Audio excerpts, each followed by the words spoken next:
कहानी की शुरुआत में ही हम एसएन नाम के इस आदमी को देखते हैं। वो असल में पेरिस के एक मशहूर म्यूजियम में क्लीनर का काम करता है। दिन में यहाँ बहुत सारे टूरिस्ट्स की भीड़ रहती है, इसलिए वो ज्यादातर रात के समय म्यूजियम साफ करने आता है। इधर उधर सफाई करते वक्त उसे कभी कभी म्यूजियम में रखी कीमती चीजों को करीब से देखने का मौका भी मिल जाता है। तो खैर, बाकी दिनों की तरह आज भी जब वो अपना काम कर रहा होता है, तभी उसकी नजर म्यूजियम में रखे मोतियों से जड़े एक कीमती नेकलेस पर जा टिकी है। एसएन की उस हार के प्रति इतनी दिलचस्पी देखकर उसके पास खड़ा उसका एक सहकर्मी कहता है, ये तो इस शहर की रानी का हार है, अगले हफ्ते इसकी नीलामी होने वाली है और इसकी कीमत सुनोगे तो होश उड़ जाएंगे। हमारी कई हजार सालों की सैलरी जोड़ दो तब भी इस हार के बराबर नहीं होगी। ये सब सुनकर एसएन एक डोंट केयर वाला एक्सप्रेशन देता है और फिर से अपने काम में लग जाता है। अगले दिन काम खत्म करके एसएन अपनी एक्स वाइफ क्लेयर से मिलने जाता है। किसी वजह से क्लेयर और एसएन अब अलग रहते हैं, लेकिन उनका एक बेटा भी है, इसलिए महीने के आखिर में एसएन कभी कभी बेटे की परवरिश के पैसे देने आता है। पैसे देने के बाद एसएन कहता है, मैं अपने बेटे से मिलना चाहता हूँ। जवाब में क्लेयर कहती है, ठीक है, तुम चाहो तो शनिवार रात 8 बजे उससे मिल सकते हो। बेटे से मिलने की इजाजत मिलते ही एसएन बहुत खुश हो जाता है। इसके बाद एसएन सीधा जाता है एक आदमी विंसेंट से मिलने। असल में एसएन ने विंसेंट से काफी पैसे उधार लिए थे, लेकिन वक्त बीत जाने के बाद भी वो पैसे वापस नहीं दे पाया। इसलिए एसएन को देखते ही विंसेंट उसे पीटना शुरू कर देता है। तभी एसएन किसी तरह खुद को संभालता है और विंसेंट को एक प्रपोजल देता है। वह बताता है कि उसके पास एक जबरदस्त आइडिया है जिससे वो दोनों करोड़ों कमा सकते हैं। ये सुनकर विंसेंट और उसके आदमी थोड़े शांत हो जाते हैं। तब सीन शिफ्ट होकर एसएन को दिखाया जाता है। ये जो स्पीकर था असल में वही यहाँ छोड़ कर गया था और इसी स्पीकर के जरिए वो गैब्रियल और मिस्टर पेलिग्रीनी की फोन बातचीत सुन लेता है और उसे रिकॉर्ड भी कर लेता है। पूरा प्लान समझाकर बताता है। वह कहता है कि जिस म्यूजियम में मैं काम करता हूँ वहाँ रानी मारिया का एक बेहद कीमती हार रखा है और आने वाले शुक्रवार को उसकी नीलामी होने वाली है। अब हम उसी हार को चुराएंगे। इसके बाद एसएन उन्हें पूरा प्लान प्रैक्टिकली समझाता है। वह कहता है कि पूरे म्यूजियम में सीसीटीवी कैमरे लगे हैं, लेकिन हमारे जैसे क्लीनरों के लॉकर रूम में कोई कैमरा नहीं है और हमारी एंट्री एग्जिट का रास्ता भी बाकियों से अलग होता है। इसके अलावा ऊंची पोस्ट के लोग अभी भी क्लीनरों पर ध्यान नहीं देते और हम इसी मौके का फायदा उठाएंगे। विंसेंट, केविन और रूडी ये तीनों क्लीनर की यूनिफॉर्म पहनकर बिना शक के म्यूजियम के अंदर चले जाएंगे। अंदर जाते ही विंसेंट और केविन वहाँ मौजूद असली गार्ड्स को चुपचाप हटाकर उनकी यूनिफॉर्म पहनकर गार्ड बनकर खड़े रहेंगे और रूडी सीधे कंट्रोल रूम में जाएगा। वहाँ जाकर वो ऑपरेटर को काबू में करेगा और सारे सीसीटीवी कैमरे बंद कर देगा। लेकिन कैमरे बंद होते ही अलार्म अपने आप एक्टिवेट हो जाएगा और वहाँ से पुलिस को पहुँचने में सिर्फ 7 मिनट लगेंगे। तो इन 7 मिनटों में पूरा काम निपटाकर बाहर निकलना होगा। बाहर पहले से ही एक कार रेडी रखी जाएगी ताकि हार हाथ में लेते ही सब लोग बैठकर तुरंत गायब हो जाएं। प्लान सेट होते ही सब लोग अगले शुक्रवार यानी नीलामी के दिन चोरी का काम करने निकल पड़ते हैं। म्यूजियम में उस दिन भव्य तैयारी होती है। देश विदेश के नामी गिरामी अमीर लोग रानी के हार की नीलामी में हिस्सा लेने आते हैं। उधर एसएन भी अंदर घुस आता है, एक नकली आईडी मिस्टर पॉल के नाम से कस्टमर बनकर। दूसरी तरफ विंसेंट, केविन और रूडी क्लीनर की ड्रेस पहनकर बिना आवाज किए अंदर दाखिल हो जाते हैं। किसी को उन पर जरा भी शक नहीं होता। प्लान के मुताबिक विंसेंट और केविन 2 गार्ड्स को चुपचाप हटाकर उनकी जगह गार्ड बनकर खड़े रहते हैं। रूडी कंट्रोल रूम में पहुंचकर ऑपरेटर को हटाता है, सारे कैमरे बंद करता है और एसएन को ग्रीन सिग्नल भेज देता है। उधर नीलामी में हार की बोली $42 मिलियन तक पहुंच चुकी थी और ये बोली एसएन खुद ही लगा रहा था, लेकिन उसके पास बिल्कुल भी टाइम नहीं था। इसलिए वह अचानक 60 मिलियन की बोली लगाकर सबको चौंका देता है ताकि कोई और बोली लगाने की हिम्मत ही न करे। एसएन जब हार की कीमत लगभग दोगुनी बोल रहा होता है तब भी किसी को उस पर शक नहीं होता, क्योंकि उसके फेक प्रोफाइल में कुल संपत्ति की रकम $576 मिलियन दर्ज थी। इसी बीच 2 मिनट का समय निकल चुका था। रूडी बिना देरी किए जल्दी से बाहर रखी कार में बैठ जाता है और एसएन नीलामी ऑफिसर से हार प्राप्त करने के बाद सीधे वोल्ट रूम में चला जाता है। वहाँ गार्ड का छद्मवेश पहले से ही विंसेंट और केविन ने संभाल रखा था। नीलामी ऑफिसर कहता है, पूरा पेमेंट करने के बाद ही आप हार हाथ में ले पाएंगे। एसएन जवाब देता है, पेमेंट करने से पहले मैं हार को हाथ में लेकर देखना चाहता हूँ। आखिर इस हार के पीछे तो करोड़ों डॉलर खर्च हो रहे हैं। नीलामी ऑफिसर वोल्ट का लॉक खोल देता है और एसएन को हार हाथ में लेने देता है। जैसे ही एसएन हार हाथ में लेता है, गार्ड के छद्मवेश में मौजूद विंसेंट और केविन अचानक उन पर झपट पड़ते हैं। वे दोनों एसएन और वहाँ मौजूद बाकी 2 लोगों को बंधक बनाकर हार ले जाकर सीधे भाग जाते हैं। असल में विंसेंट ने प्लान किया था कि एसएन को चकमा देकर हार खुद चुरा लेंगे, लेकिन उनकी ये उम्मीद पूरी नहीं होती, क्योंकि तेज गाड़ी चलाते हुए वे एक भयंकर एक्सीडेंट कर बैठते हैं और पुलिस के हाथों पकड़ ली जाते हैं। इसी बीच पुलिस के डिटेक्टिव ब्रांच के कैप्टन सीधे म्यूजियम में आकर एसएन से पूछताछ शुरू कर देते हैं, क्योंकि एसएन ने जिस कंपनी का नाम बताया था वह पहले कभी नहीं सुना था, इसलिए उनमें थोड़ी शक की भावना थी। लेकिन अथॉरिटी एसएन के पक्ष में बोलती है कि उसने तो हार को बचाने की कोशिश की थी। तभी कैप्टन को फोन आता है और बताया जाता है कि हार चुराने वाले पकड़े जा चुके हैं और हार भी बरामद कर लिया गया है। इसलिए एसएन को शक करने का कोई कारण नहीं बचता और सामान्य जांच के बाद उसे छोड़ दिया जाता है। फिर उस रात देखा जाता है कि एसएन फिर क्लीनर के वेश में म्यूजियम लौट आता है। वह सफाई पूरी करता है और डस्टबिन के कचरे में से असली हार निकालकर मुस्कुराते हुए चला जाता है। असल में पिछली रात जब विंसेंट और केविन उन पर झपट पड़े थे, उसी समय एसएन ने अपने पॉकेट में रखे नकली हार को असली हार के साथ बदल दिया और असली हार को म्यूजियम के डस्टबिन में फेंक दिया ताकि बाद में सफाई के दौरान वह उसे ले जा सके।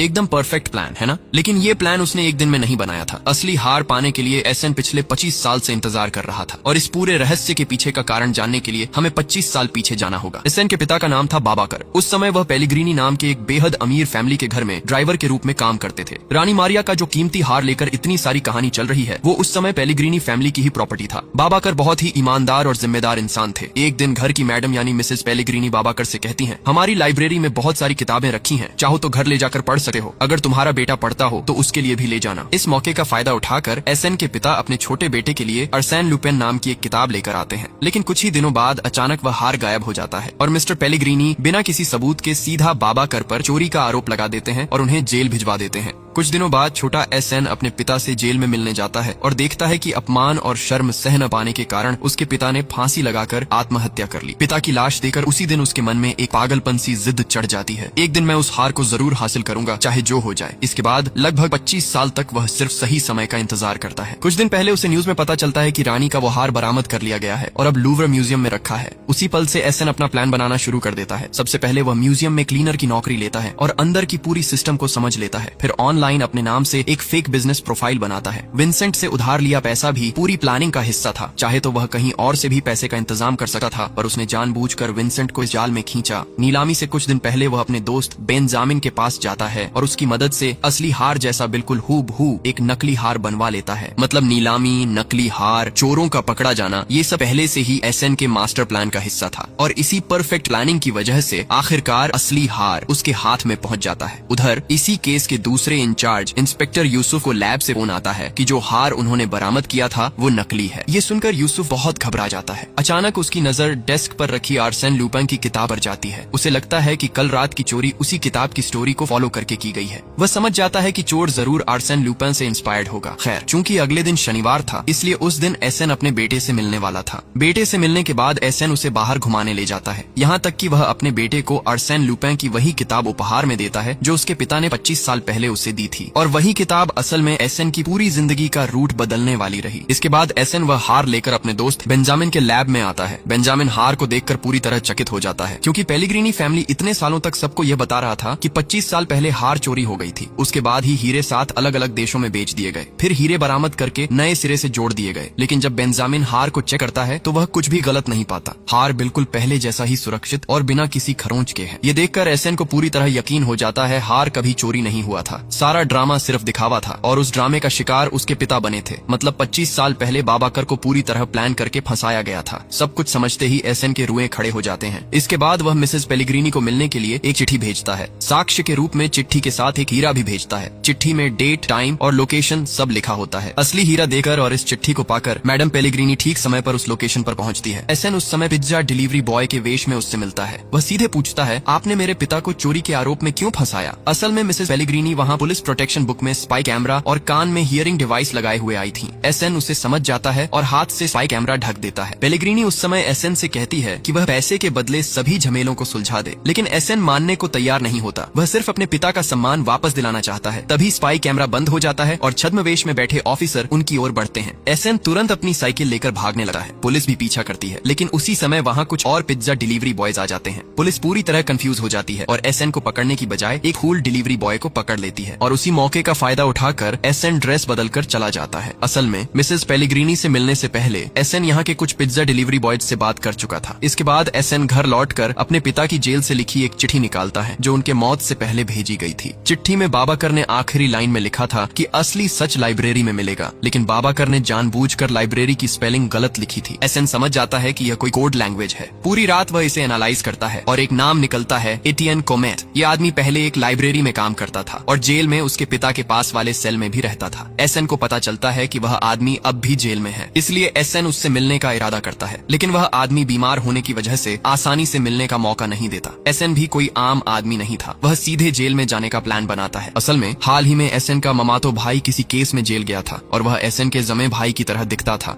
एसन अपने आप को ममातो भाई के रूप में बदलकर जेल में घुस जाता है। जेल में एसन उस आदमी के बेटे से पता लगाता है कि वह अपने बीमार पिता के कारण जेल के अस्पताल में भर्ती है। तभी एसएन को एक आइडिया आता है। वह जेल के 2 कैदियों से झगड़ा कराकर गड़बड़ी पैदा कर देता है और वे उसे पेट में ब्रश मार देते हैं। इस वजह से एसएन को जेल के अस्पताल में भर्ती कर दिया जाता है और इसी मौके का फायदा उठाकर एसएन एटियन कमेट से मिलता है और अपनी असली पहचान बताता है। कमेट बताता है कि एसएन के पिता ने उसके पास एक किताब रखी थी और कहा था अगर कोई मेरे पीछे यहाँ आता है तो उसे ये किताब दे देना और कहना कि सारे जवाब इस किताब में हैं। तब रात ही एसएन कमेट के बेटे के माध्यम से किसी तरह किताब खोज निकालता है। एसएन का बेटा किताब खोलकर देखता है कि उसके पिता ने कुछ शब्द चाय के द्वारा मार्क किए हुए थे। एसएन उन शब्दों को जोड़कर पढ़ता है और समझ जाता है कि उसके पिता कहना चाहते थे मैं निर्दोष हूँ, मिस पेलिग्रीनी ने मुझे फंसाया। ये जानकर एसएन के अंदर भयंकर क्रोध और गुस्सा पैदा होता है, लेकिन बदला लेने के लिए एसएन को अब जेल से बाहर निकलना होगा। इसके लिए वह एक प्लान बनाता है। वह उस किताब के नायक अर्सेन लुपिन की तकनीक अपनाता है और गले में फांस डाल देता है, जिससे सबको लगता है कि वह मर गया है। तब उसे एम्बुलेंस में डालकर पोस्टमार्टम के लिए ले जाया जाता है और इसी मौके का फायदा उठाकर एसएन जाग जाता है, गाड़ी से उतरकर भाग निकलता है। इसके बाद एसएन सीधे एनी पेलिग्रीनी यानी मिसेस पेलिग्रीनी से मिलता है और उसे इस पूरे मामले के बारे में पूछता है। एनी बताती है कि उसे कहा गया था कि वह एसएन के पिता से एक कन्फेशन पेपर पर साइन करवा ले, तब बाबाकर को कुछ दिन बाद सही समय पर छोड़ दिया जाएगा। इसलिए एनी जेल जाकर बाबाकर से वह पेपर साइन करवा देती है, लेकिन उसे भी नहीं पता था कि उसके और बाबाकर के साथ धोखा किया जाएगा। एनी फिर एसएन को बताती है कि उस समय गाब्रिएले नाम का एक पुलिस ऑफिसर ही बाबाकर के केस की जांच कर रहा था। एनी के अनुसार यही ऑफिसर असल में बाबाकर की मौत के पीछे है। एसएन घर लौटकर गाब्रिएले के बारे में सर्च करता है और पता चलता है कि अब वह प्रमोशन पाकर पुलिस कमिश्नर बन चुका है। तब हम देखते हैं कि कमिश्नर गाब्रिएले अपने परिवार के साथ सुख शांति से समय बिता रहा है, लेकिन एसएन उसे सीसीटीवी कैमरों के माध्यम से निगरानी में रखता है। असल में गाब्रिएले के घर किसी समय एसएन ने सीक्रेट कैमरा लगवा रखा था, जिसकी जानकारी गाब्रिएले को नहीं थी। गाब्रिएले ऑफिस में काम कर रहा होता है, तभी एसएन आईटी टेक्नीशियन का वेश बदलकर उसके पास जाता है और कहता है कि वह आईटी डिपार्टमेंट से कंप्यूटर चेकिंग के लिए आया है। यह सुनकर गाब्रिएले उसे कंप्यूटर लैब की ओर ले जाता है। तभी एसएन उसे अचानक एक खाली कमरे में ले जाकर इंजेक्शन देकर बेहोश कर देता है। साथ ही गाब्रिएले का मोबाइल सिम निकाल कर तोड़ देता है। फिर एसएन उसे एक बड़े बॉक्स में डालकर किडनैप कर लेता है। जब गाब्रिएले होश में आता है तो वह पाता है कि उसे एक कुर्सी पर हाथ पांव बांध कर रखा गया है, लेकिन एसएन सीधे उसके सामने नहीं आता। वह पास के कमरे से एक डिवाइस के माध्यम से अपनी आवाज बदलकर गाब्रिएले से बात करना शुरू कर देता है। फिर हम देखते हैं कि एसएन स्क्रीन पर अपने पिता बाबाकर की कुछ तस्वीरें दिखाकर गाब्रिएले से पूछता है क्या आप उन्हें पहचान सकते हैं। गाब्रिएले बाबाकर को देखकर पहचान लेता है। तभी 25 साल पहले का एक फ्लैशबैक शुरू होता है। फ्लैशबैक में देखा जाता है कि गाब्रिएले बाबाकर को गिरफ्तार करने के बाद मिस्टर पेलिग्रीनी से मिलने जाता है। वहाँ वह मिस्टर पेलिग्रीनी से कहता है बाबाकर का कोई क्रिमिनल बैकग्राउंड नहीं है, मुझे नहीं लगता कि उन्होंने हार चोरी किया है। फिर गाब्रिएले मिस्टर पेलिग्रीनी की ओर शक की नजरें घुमाते हुए कहता है आपने कुछ दिन पहले इस हार का इंश्योरेंस अमाउंट बढ़ाया था, हार चोरी होने से तो आपको ही सबसे ज्यादा फायदा होगा। इसके बाद गाब्रिएले यह पता लगाने के लिए वहाँ से चला जाता है कि सच्चाई क्या है। तब हम वर्तमान में लौटे हैं। एसएन स्क्रीन पर अपने पिता के इन्वेस्टिगेशन, पोस्टमार्टम और कन्फेशन रिपोर्ट्स दिखाता है, जिनमें गाब्रिएल के साइन मौजूद हैं। एसएन सीधे उससे पूछता है आपने मेरे पिता को झूठे केस में क्यों फंसाया?